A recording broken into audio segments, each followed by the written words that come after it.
Okay, thanks everyone for being here for our Lunch and Learn session focused on neighborhood preservation and code enforcement.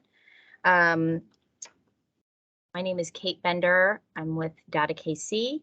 And we have a couple of people who I'm for the most part not going to be the one talking today. I'll just be sort of facilitating and jumping in with some questions. But we are going to have two great presenters, one from neighborhood preservation, who's going to kind of walk through a lot of important information about how code enforcement works. And then we're also going to have someone from our office, from DataKC, who is going to actually walk through some tools about how you all can access information about codes cases on your own. As I said at the beginning, please try to keep yourself muted just because of the volume of people. Even one kind of microphone that's open can create a lot of background noise. And if you do have questions, please put them in the chat. I know many of you who signed up ahead of time did submit questions that you had, and so we have let everyone know about that. So that they should be, kind of prepared with that, with the materials and ready to answer those. So, but feel free, like I said, to put your questions in the chat at any time and we'll make sure we get to them. We are excited to have such a great turnout on such an important topic today. So I will go ahead and turn it over to Tamara Mills, who is going to be our primary first up presenter. So Tamara, if you want to introduce yourself and start sharing your screen. Hello, everyone. Can you hear me okay? All right, good. As Kate stated, my name is Tamara Mills. I am one of the code enforcement supervisors in neighborhood preservation. And I will be sharing with you today some information about what we do, how we operate, and be able to hopefully answer any questions that you may have. Can everyone see my screen okay? Okay, great. All right, so of course, again, I am with Neighborhood and Housing Services, the Neighborhood Preservation Division. Right now, we are currently housed in City Hall on the 13th floor. Our department is Neighborhood Preservation, which does code enforcement, and we also have the dangerous building side to our department. Again, if you have any questions, please feel free to post those in the chat. You can write them down if you're not sure how to put it in the chat, and then maybe turn your mic on at the end, and then we can answer those questions at the conclusion. Our division contains several programs and areas of focus. We mainly focus on Chapter 48 and 56 of the city's Code of Ordinances. We also are responsible for securing property that has been left open to entry. Those are primarily vacant properties where, people may have gone in, the doors are open, and open to just all kinds of activity. So we would be responsible for securing those if the owner is unable to do so. We also at times have nuisance abatement whenever the property owners fail to maintain their properties. This would be on vacant properties in the city. We also regulate or administer the safe harbor program for new property owners and rehabbers as well. There are some common code violations that you may notice all around the city. Some of them are easily fixable. Our goal is not to levy fines and take people to court, but we're mainly here to obtain compliance and then, of course, overall improve the quality of our neighborhoods. And if you need to report a code violation, always contact 311. You can use the My KCMO app, or you can place those complaints in through Twitter as well. Some of the common nuisance code violations that we see would be litter and trash. That's going to be either whether it's bag trash, scattered debris all over the property. You may see rank weeds and grass, which is over 10 inches in height. Maybe there's an accumulation of fallen brush limbs on the property. inappropriate storage of items such as indoor furniture and appliances that may be kept outside, vehicles that could be parked in an unapproved location or unlicensed, disabled, wrecked, or damaged. Graffiti is another very, very common one, which the owner is responsible for cleaning that up. We also get complaints about hazardous trees or tree branches as well. And for these particular violations, it allows 10 days for corrections. And of course, any continued violation could result in abatement by the city, and it would be at the owner's expense. Our property maintenance code violation, this is going to be under Chapter 56. It would allow 30 days for correction. Some of the common ones that we deal with that chapter would be failure to register a vacant property, peeling cracked or blistered paint, broken windows, the gutters and the eaves, fascia boards, all of that in disrepair, and of course, fences or retaining walls that may be in disrepair. I'll kind of tell you how our process goes. So when we get that initial complaint, when you call into 311 or use the My KCMO app, the inspector is responsible to go out and verify that the violations are there before we even send a notice to the owner. Once that inspector goes out and verifies if the violations are present, we would, upon our reinspection, there's two options that we have. We would note, we note if the violations are still present or whether or not those violations have been abated, which there's no violations present. In the instance that violations are still in present, our options are to proceed with enforcement, which would be issuing a summons to appear in court. We can also issue an administrative citation. And on Chapter 48 violations with vacant properties, at times we can also do abatement. Of course, if there are no violations, then our next step would be to just simply close out the case. There are some housing assistance programs available for those people who may face any type of obstacle in gaining code compliance. There's always the Municipal Court Fund program. There's another program, Love Thy Neighbor. The city has the paint program for those owners that occupy their property and they only have that one property. You can also use Habitat for Humanity, Christmas in October.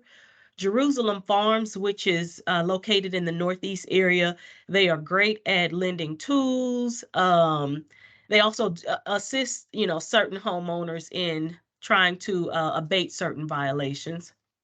Of course, the Legal Aid Property Donation Program, that would give the owner an opportunity, if they feel that they need assistance to try to get rid of a property and not sure what to do, they can contact legal aid and see what their options are, see if this is something that would actually benefit them and work for them. The Neighborhood Accountability Board, which is also primarily in the Northeast area, in the Indian Mound and Likens area, they do a lot of assistance down there with their citizens. The city has free yard waste drop-off sites. There's several locations that are available in the Northland and in South Kansas City. And of course, right now, we have actually just started up the free district cleanups that are sponsored by the city. There will actually be one this Saturday, and I can provide you with a flyer for that so that you'll have that information as far as where you can go, what items you can take, the locations, all of that information.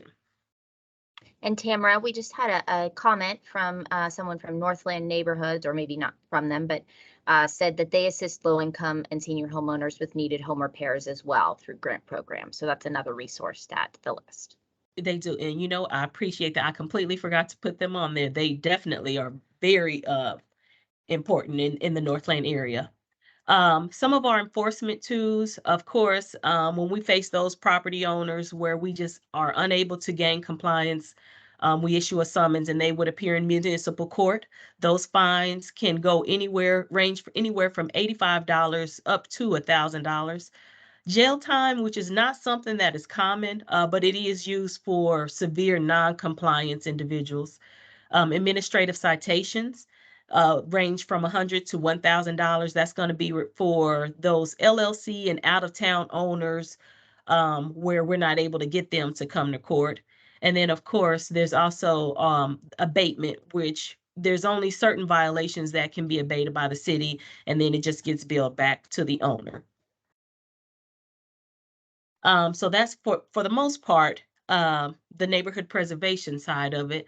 Then we go on to our dangerous buildings, which the cases that we get for dangerous buildings are generally submitted to us through the KC Fire Department, and it's due to some sort of emergency.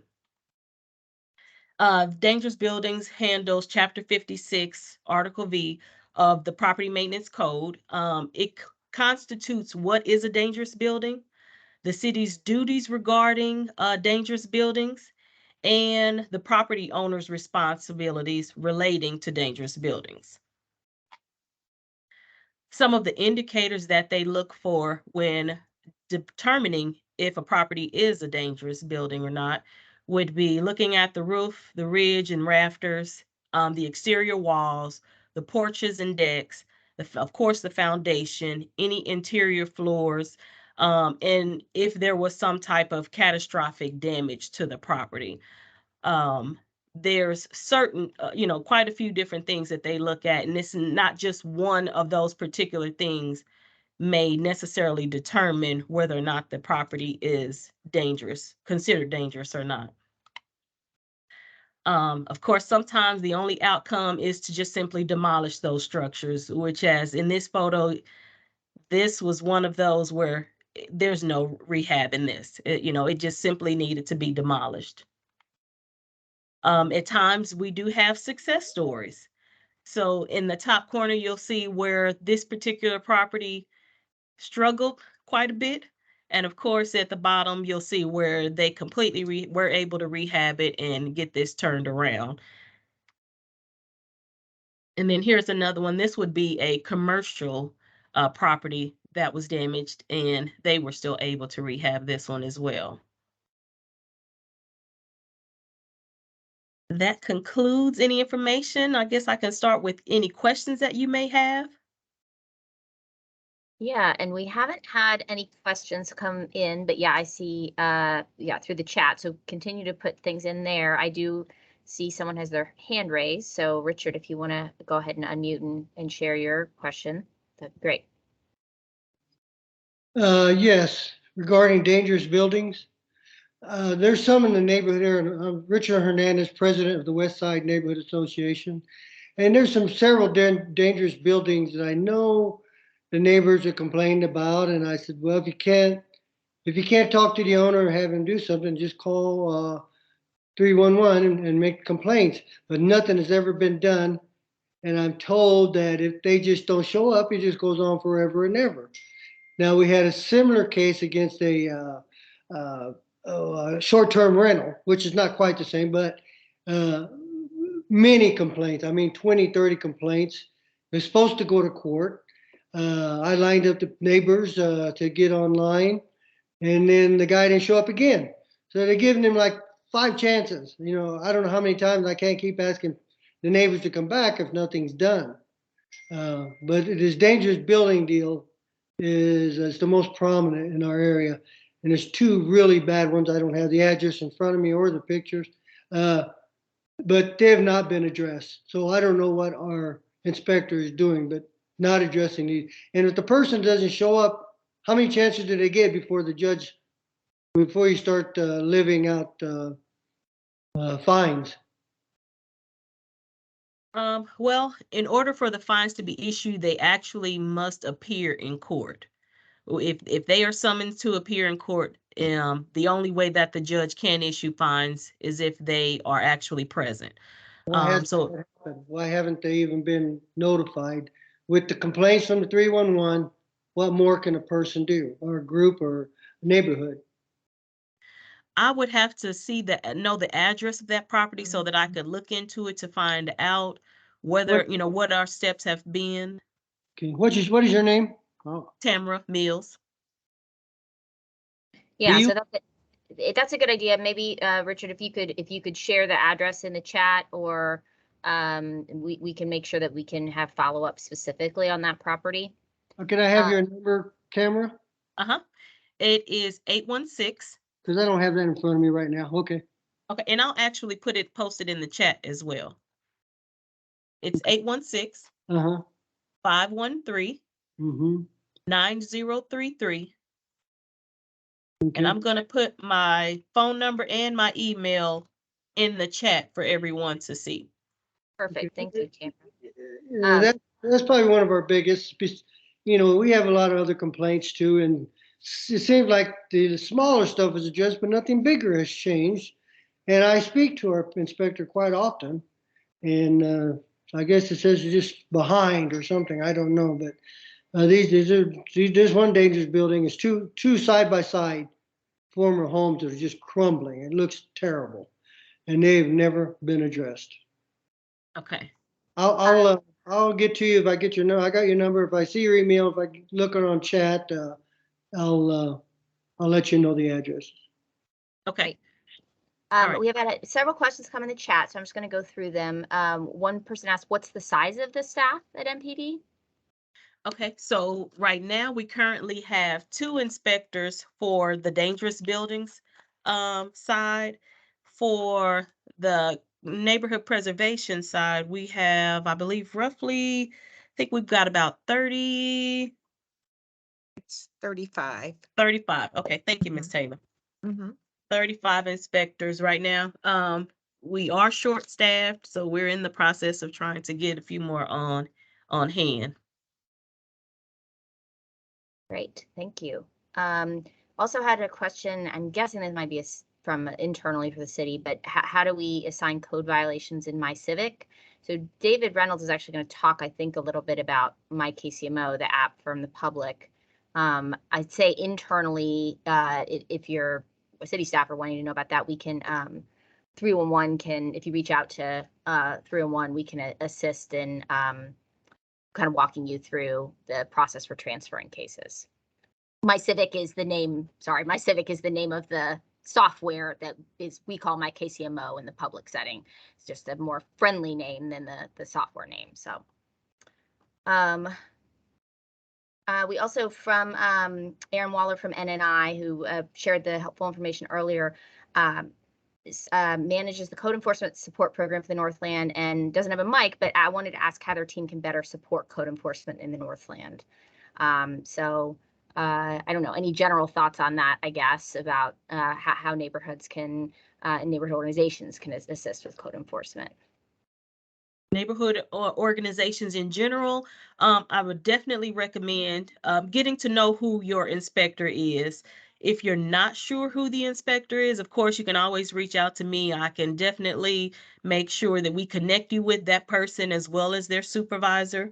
That's going to be the number one step, because that inspector for your area is going to be the one that handles the majority of the complaints that come through, or just assisting you with, reaching out to different citizens.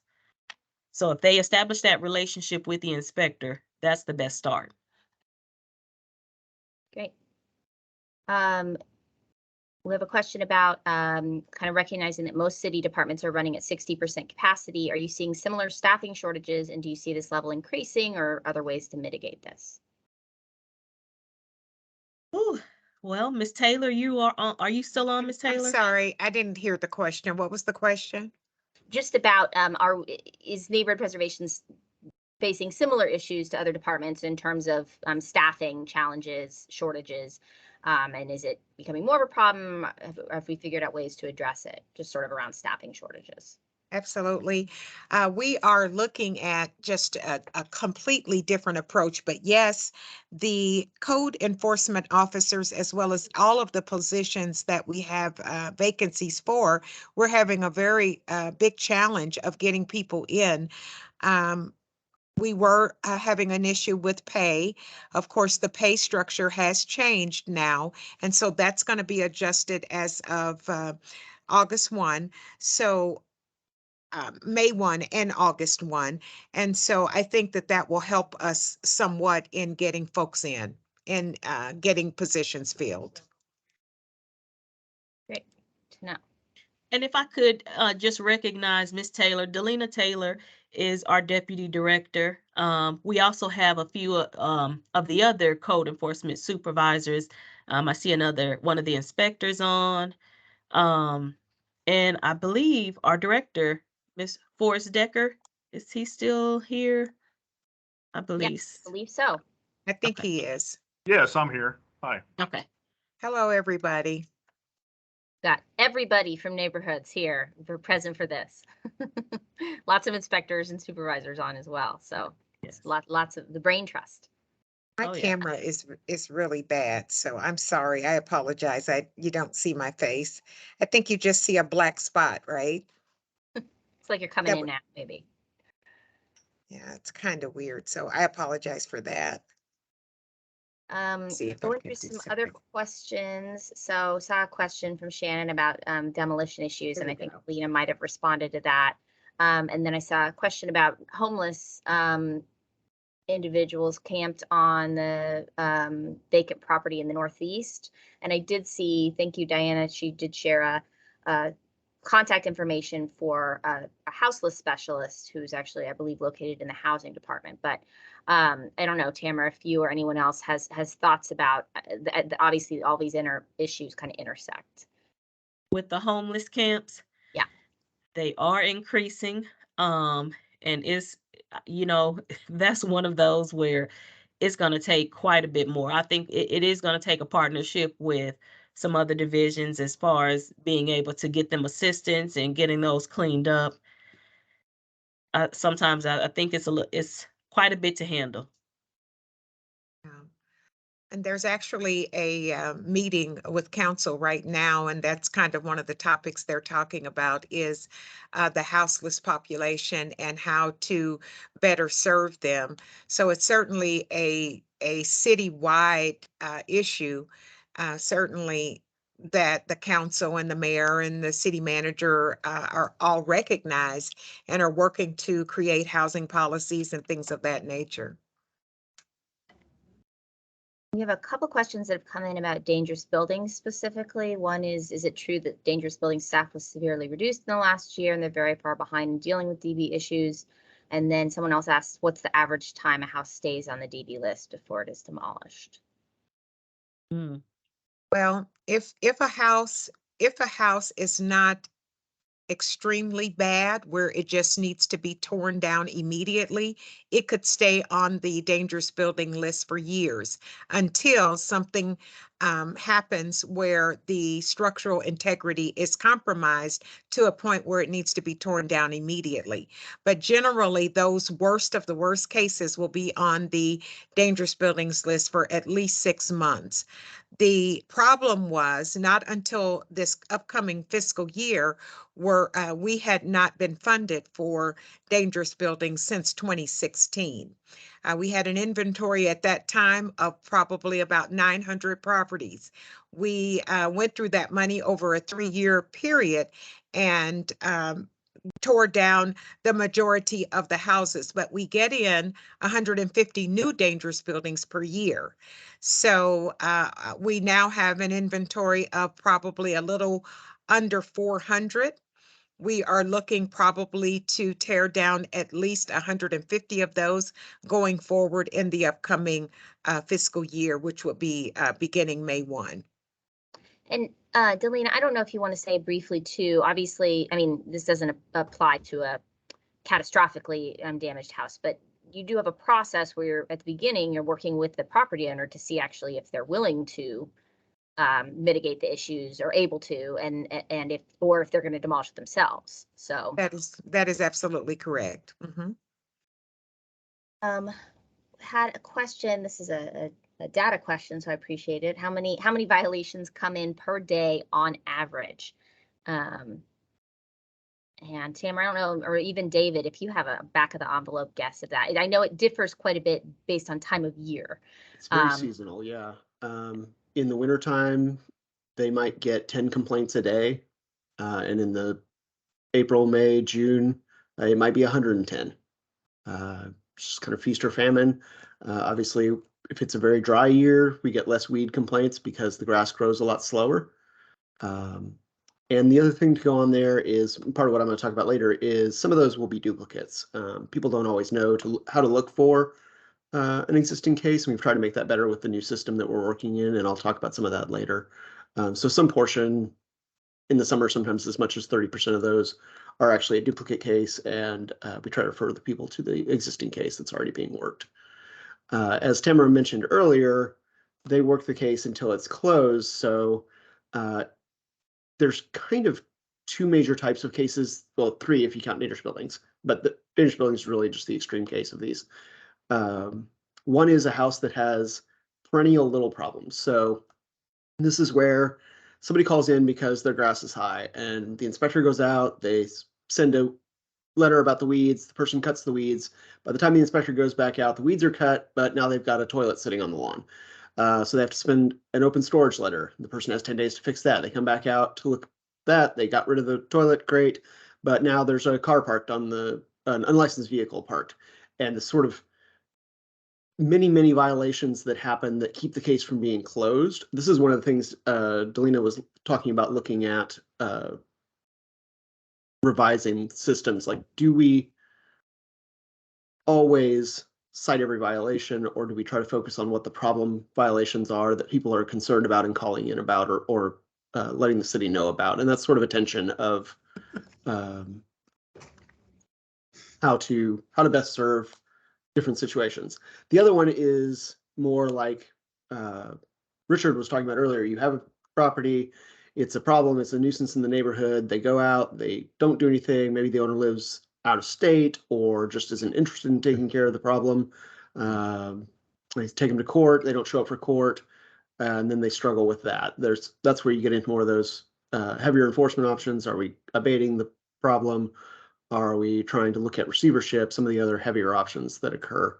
But in any given year, about 80 to 85% of cases do get closed within a year.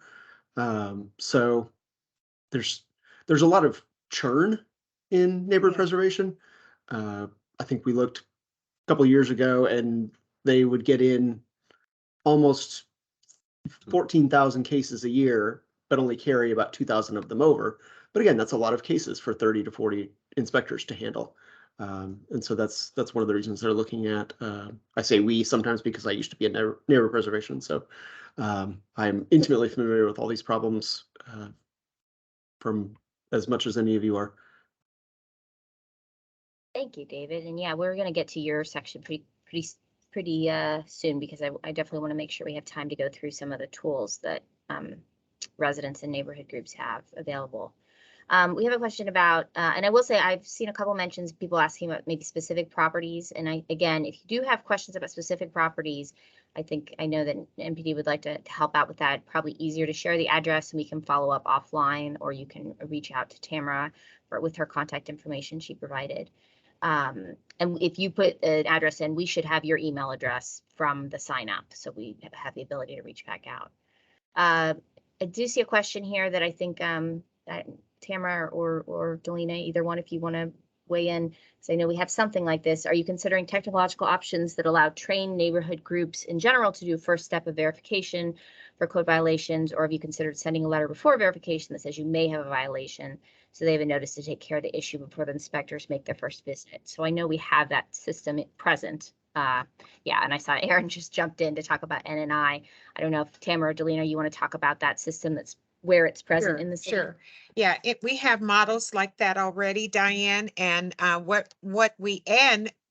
actually, we are looking at an option of starting to send courtesy notices as well before we go out. So those are two ideas that you're speaking about that Forrest and I have been considering and looking at doing. One of the things that is really a better approach that we feel is to get those notices out to people and to also be a resource in the community. We do have that model at South Kansas City Alliance. NNI is another model. I I believe there is a smaller version of that on the west side, but they send out notices from the neighborhood association. And then if they don't get compliance after the letter goes out, then they turn it over to city code enforcement. So that is definitely taking place right now. And we are looking to be more engaged in the communities, educating people of the problems that are violations first, before coming out and sending our notices or doing some type of penalty stage.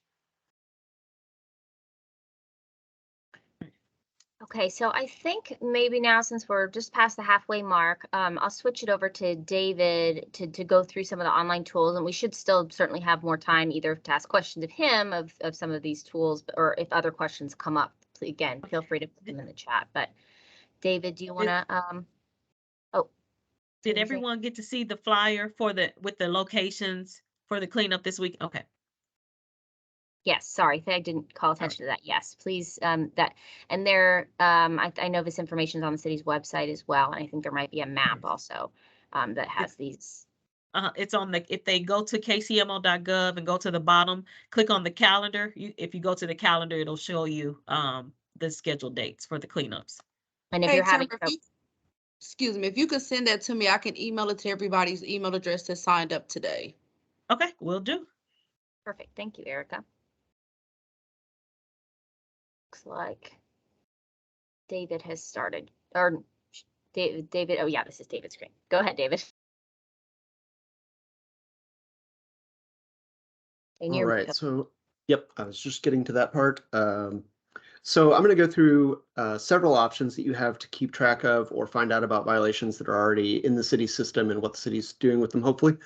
I'm going to start with the parcel viewer because I recognize a lot of names in here from when I used to meet with neighborhoods regularly, and I know that some of you are very familiar with that parcel viewer. But with the introduction of the new system, InterGov, how you find out about code cases has changed, so I want to walk you through that in case you haven't seen it before. So in Parcel Viewer, you can search any address. You can also search by owner name if you know who you're looking for and say you want to find other properties they own, that sort of thing. But I'm going to go for an address. So it will look ahead. So it's going to say, okay, here's all the addresses starting with this. You can type on. As soon as it gets to one answer, it's going to jump to that. Now, previously, these 311 case buttons would get you to the system, but I want you to draw your attention up here to where it says code cases. For this particular address, there's not been a code case in InterGov. There are permits in this, which is in the same system, but I'm going to actually look for a case that has neighbor preservation. So under projects up here, you can find the current code cases, and they'll be marked with this square. So green squares will be open cases, and red squares, much like the old cases, will be anything that was open in the last 30 days. So you can see, oh yeah, that was the one I put in was closed and handled. And David, just so you know, I think your screen is slightly lagged off of, or the, oh no, so as you're talking, so maybe, so just so you know. All right, I'll try to go a little slower. So are you seeing the green squares now? All right, so I'm going to grab this address over here because it does happen to have a case. Hopefully this isn't anyone you know here, but I'm just grabbing this at random. So now you see it says code cases 1. When I click on that, I'm going to get this pop-up, and it's going to give me a little bit of information about the case. You can see it is a property violation case. It is open. It's in violation. In violation means the inspector has already been out at least once to see it and has verified the violations are there and has sent a notice. You get the case number and you get when it was opened, and if it's closed, if I click this red one, you'll see when it was closed. So this was closed almost a month ago, so it's going to drop off very soon. But what I want to see is what's going on with this case that's open now. So once I get this pop-up, I can click anywhere on this line, and it's going to jump open what we call Compass KC. Compass KC is the public interface for InterGov. And so you'll see here's your case number. You can copy this down if you want to refer to it later. Say you're contacting an inspector, you can give them either the address or the case. Your address comes up down here. again, you get that sort of basic summary. It's a code case, when it was open, when it was closed. Who is it assigned to? In this case, it is assigned to Tamara Mills, probably because there's a vacant inspector selection there. So Tamara is covering for a vacant slot. And then what was the original description or the updated description of the case? So this was, like Tamara said, very common violations: overgrown trees, the house is vacant, the person's of the opinion it needs to be taken down, which is not necessarily the same thing as it's a dangerous building, right? The city has specific objective criteria for that. The grass gets cut in the front, but the backyard is overgrown. So they've been out, they verified that. And if you click down here for inspections, you can see when they've been out. And if I sort these by scheduled date, now you'll see they've been out 4 times. They went out for initial inspection in July. They maybe had to switch to, they switched to inspectors, that's why. So this new assigned inspector did a different, did their own inspection to verify the violations were still there. Then that inspector followed up in December, and pre-sentencing inspection means that they took them to court. Now you're not getting all the details of this that the inspector has, but you can kind of see the progress of the case, and you can always give them, give that person contact for more information. I believe, yes. These links actually will go to the inspector's email. I don't know if you can see in the bottom left corner, it's setting up a hyperlink for emailing Ronnie Leonard, or in this case, you always want the last inspection to find out who's currently on the case. So this is giving you Tamara's email again. So you have a way to contact directly to the inspector and say, hey, what's going on with case? Copy this into your email, and you can get more information from them about when it, did the inspector show up, or did the owner or the violator show up for court? Are they expected for sentencing? That's a really great time for you to bring your people, is when they're actually being sentenced as well, because I know that makes a difference in municipal court. Currently, this does not show publicly the violations on the case. We're working on changing that. But right now, because of some other departments that use this, they don't list those out publicly. But I will show you in a little while another place you can find those. So I'm actually going to copy this case number down for me to refer back to later. And if I went too fast there, please let me know, or if you have other questions about this system. But it's a public facing, you can get on it. You don't have to log in. I am logged in because I'm going to show you some other stuff later. But it's just like the old look up for PeopleSoft cases that you may be familiar with from the other system that the city used to use. Yeah, and I do think, don't have to do it right now, David, but it might be good to go back and just walk through a couple areas of the map, because it was mostly just hard to follow your cursor when you were clicking on things, like sure, everything you did. But yeah, just to be clear about the parcel viewer is great if you know the address and you just want to go or you want to look at an area and see where are there violations, right, in a neighborhood or an area. But you can also go straight to Compass, and if you know the number, you can look it up there. Once you know, say you want to track a case, you can go there and use that as your reference. You don't have so if you're going to Compass directly, actually, let me finish with the parcel viewer. I'll go over that again. Again, you can put any address in up here, and it's going to pull up the options. You can either click them or continue typing them until you get the case. And then, obviously, since I picked this at random, there's not necessarily a property violation there. But when I find one,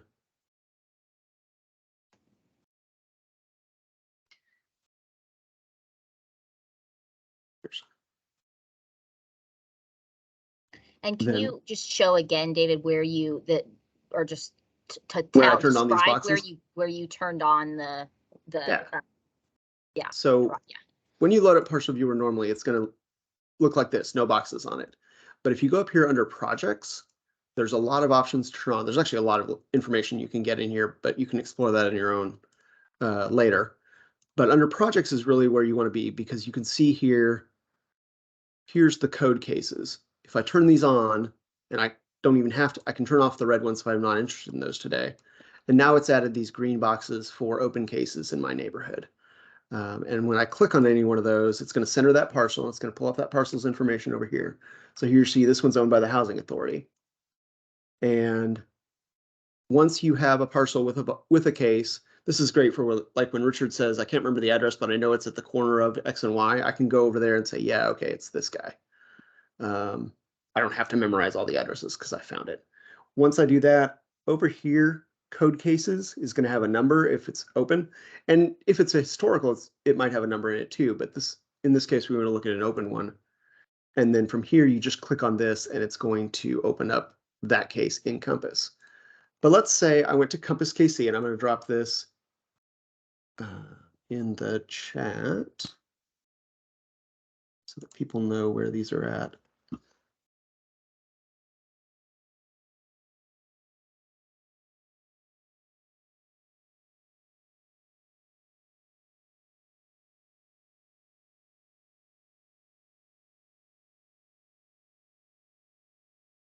We also did have a question in the chat about, and this may have to do more with permitting side, but why is it when you deal with zoning, the checklist is getting filled all the way out so you can see where it stands?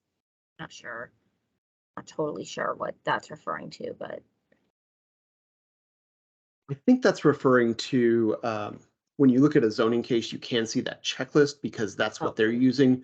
Whereas code enforcement uses a different module within Intergov that uses violations, and that's why you can see the checklist but not the violations.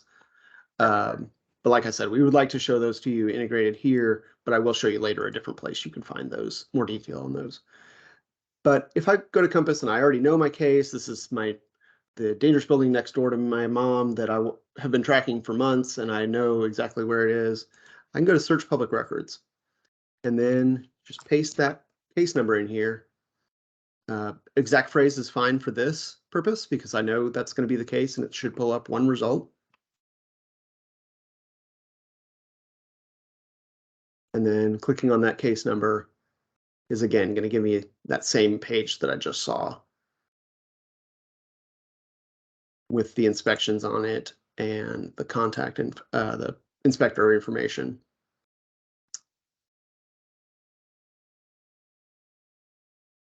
Now, dangerous buildings will have a little bit more information. They may say you're going to get who the inspector is for those, and you're going to see this is a newer one, just came in November. It's not a one that's necessary to tear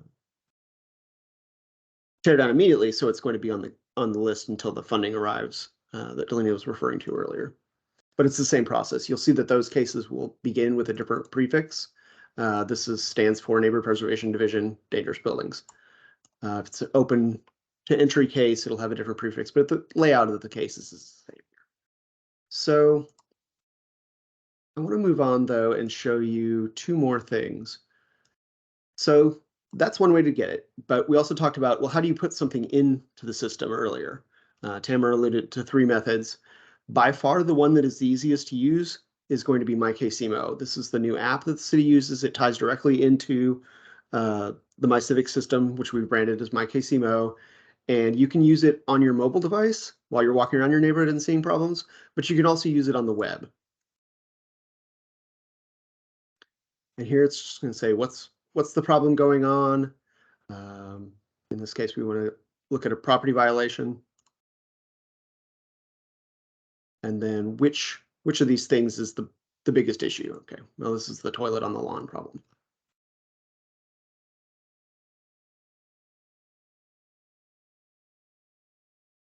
Did I witness this? Yes. Where is it at? Now, again, you just get to type.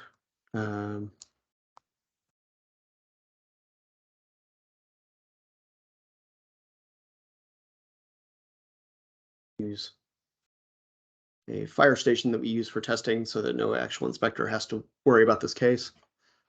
And you'll see down here something very important. When I type this in, I'm seeing where other cases are nearby. And if I tap on one of those, I'm going to see that case. And this one isn't where my address is, so I don't have to worry about that. But if there was an existing case, you would see that come up down here and you can say, oh no, that's That's what I want to look at instead.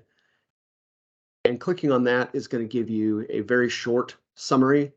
It's also going to give you the case number and whether it's resolved or not. Now, this is a different interface because this is looking at the My KCMO side of things.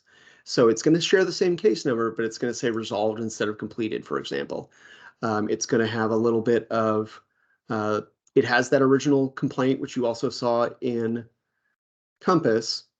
But one of the things it also has is if there are pictures attached, you can attach in this system. Unlike the old system, you can send your own pictures in to help the inspector understand what the problem is. But let's say this one, I didn't have a case existing, so I want to submit it. Here's where I can attach my pictures if I want to. You can leave your information for further contact or not. And then I hit submit, and it's going to give me my case number.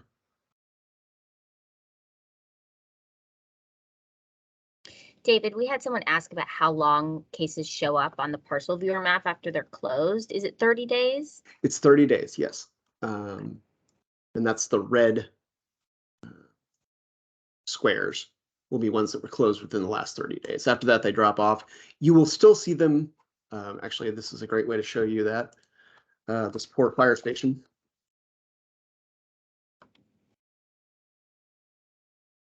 You will still see them if you click on code cases, but of course, most of them are, in this case, are going to be canceled because we used them for testing and then wrapped it up. And here's the one that I just put in. So back on that screen, you get report was submitted successfully, and it gives you the work order number, which is the same as the case number in InterGov. So you can write that down to refer to later. Now, if you did this in the mobile app, you would actually have this added to a list that it tracks inside the app that you could just click on later to refer back to it. So again, that's one of the reasons we recommend everyone use that app. It's super easy, but if you don't have your phone with you, or you just think of it while you're sitting at your computer, you can do it this way.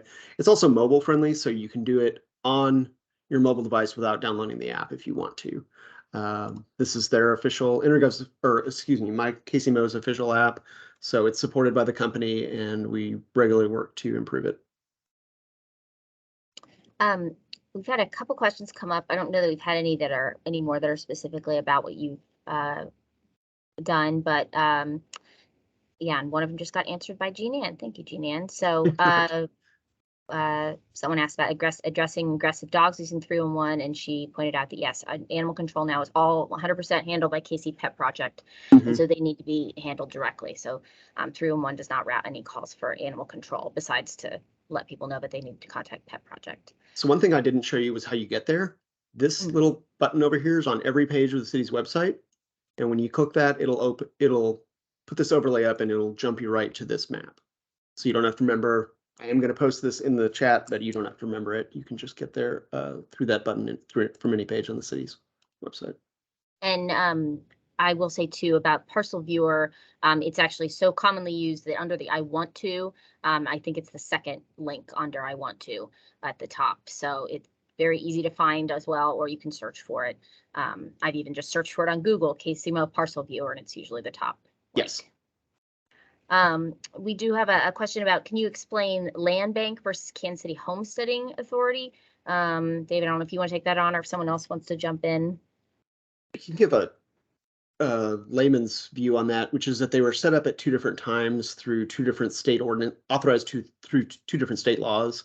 So they do very similar things.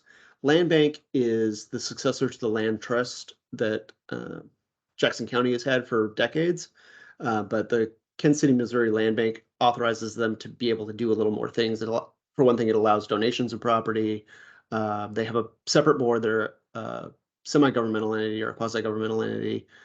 They make decisions on whether to sell to people or not. They look into their history. They put a clause on the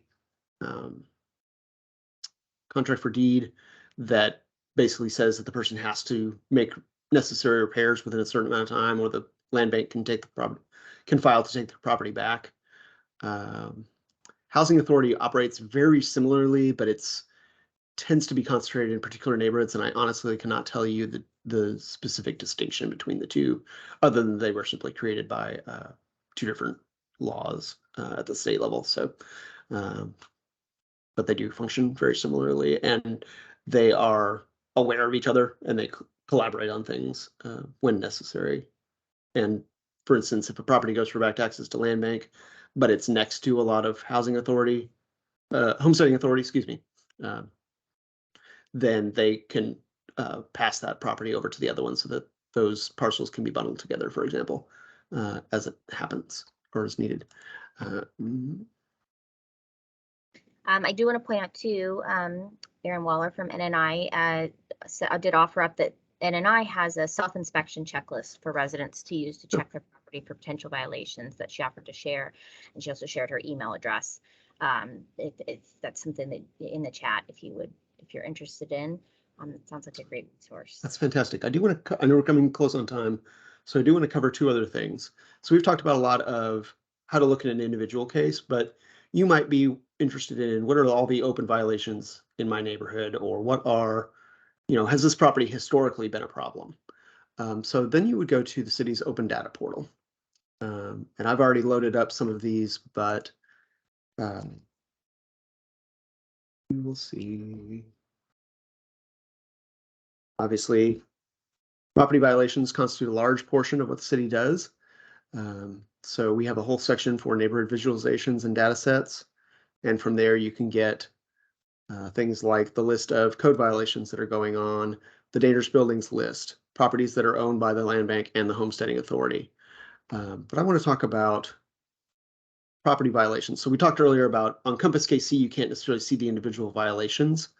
But so I've already set this up to filter to my postcode and violations that are still open. And this is over here under this filter button.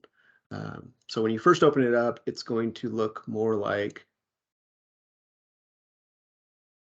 this, and it's going to have 47,000 violations. You may not be interested in the whole city's history of code violations in InterGov, but you can go over here to this blue button, filter, and this will just sort of walk you through. So I want to look at open cases, or sorry, open violations.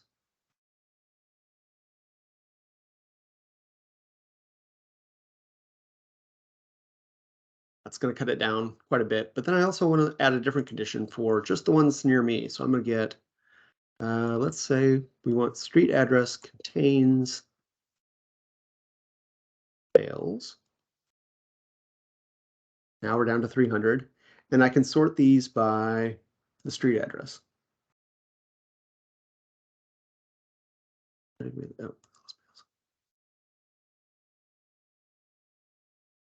So now I can see, okay, on 2012 bales, we have quite a few different problems going on here.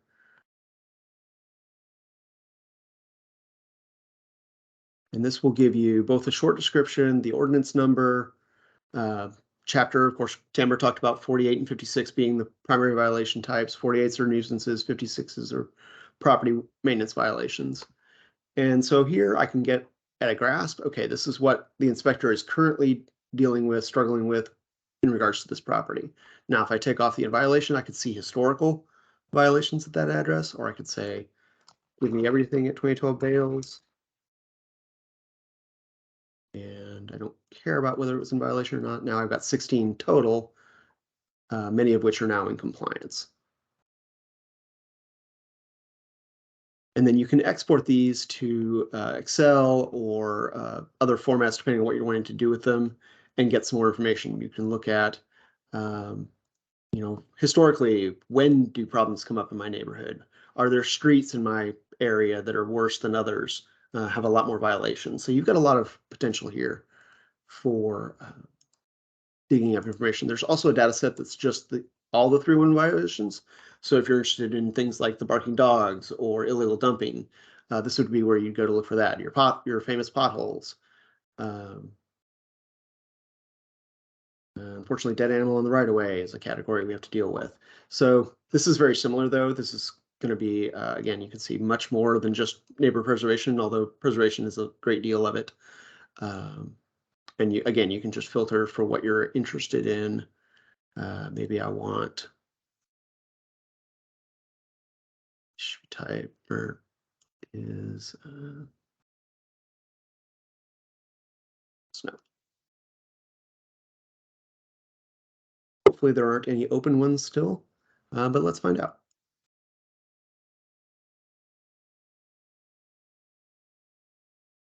And this is a great resource for doing, some research, either kind of on a broader basis, or for specific addresses.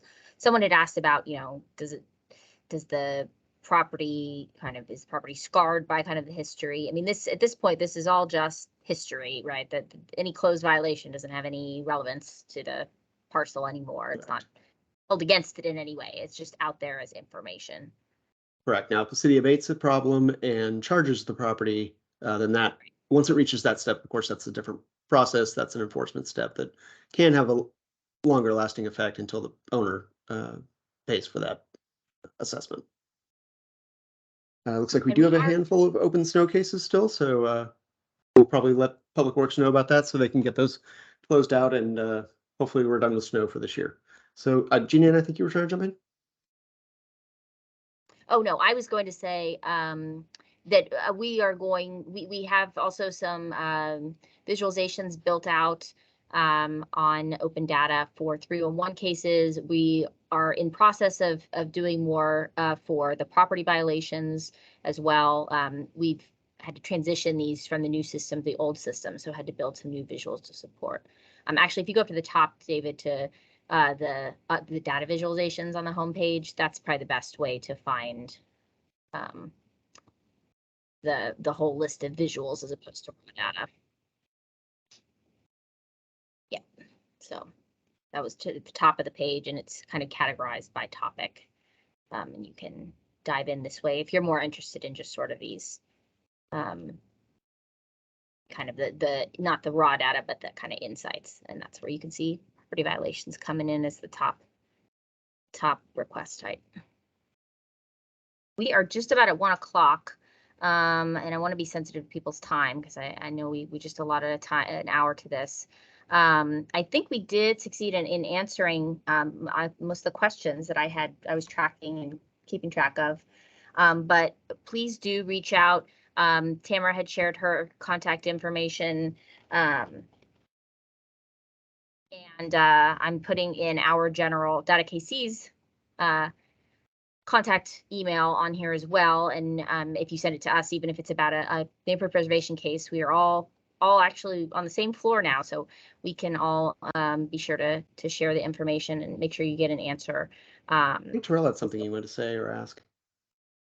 Say that again, David. I think Terrell had something he wanted to say or to ask. Yes, please, Terrell, jump in. Yes. Hello, everyone. I'm Terrell Mills. I'm the code enforcement manager. And I just want to briefly just state something, because I know, like, a lot of the times when I'm at neighborhood meetings, to the citizens, it always seems like that we're not doing our job because they don't see any improvements. But I just kind of want to change that mindset, because just because you might not see improvements, it doesn't mean we aren't doing our job. We come through a lot of obstacles daily. You'll be surprised, like, how many owners we can't find, or how many owners, like, where the letters are returned, and then we'll do research and try to find another address, and then those letters are returned. So we end up with, some dead end cases as well. A lot of the times we might come across owners that are deceased, and we don't know they're deceased. A lot of the times I've seen issues like where the owner, they might be deceased, but the taxes are still getting paid. The utilities are still owning their name. Like, maybe the grandkids live there now, and no beneficiary deed has ever been passed on. So, I mean, we going after a dead person. That's just some of the obstacles that we face. Also, sometimes people just won't comply as well. We're faced with that is a lot. It's just like, I like to use the analogy, just because I get a speeding ticket, that doesn't mean I'm going to stop speeding. Just because, like, we send, like, letters to people, or if we, like, send tickets for them to come to court, doesn't mean they're going to show up to court, and it doesn't mean they're going to clean up their property. But just know that we're out in the community. We're out in the community every day. We're working old cases and new cases daily, and we're doing the best we can. I'm going to leave my number in the chat. I get a lot of calls daily, so if you guys have any questions, feel free to reach out to me as well. Thank you, Terrell. And thanks, yeah, to everyone from Neighborhood Preservation as well as the Neighborhoods Department, Forrest and Delina, for joining and sharing information. And thanks to everyone for such great participation today. We had over 50 people, which is really phenomenal, and obviously a lot of passion for keeping neighborhoods clean up and safe. So thanks again, everyone. We will get the video posted. Like I said, feel free to reach out via email or phone if you have any follow-up questions that didn't get answered. And we'll look forward to seeing you hopefully at the next Lunch and Learn. Thanks all. Thank you, everybody. Have a good day. Thank you. Thanks, everyone. Bye-bye.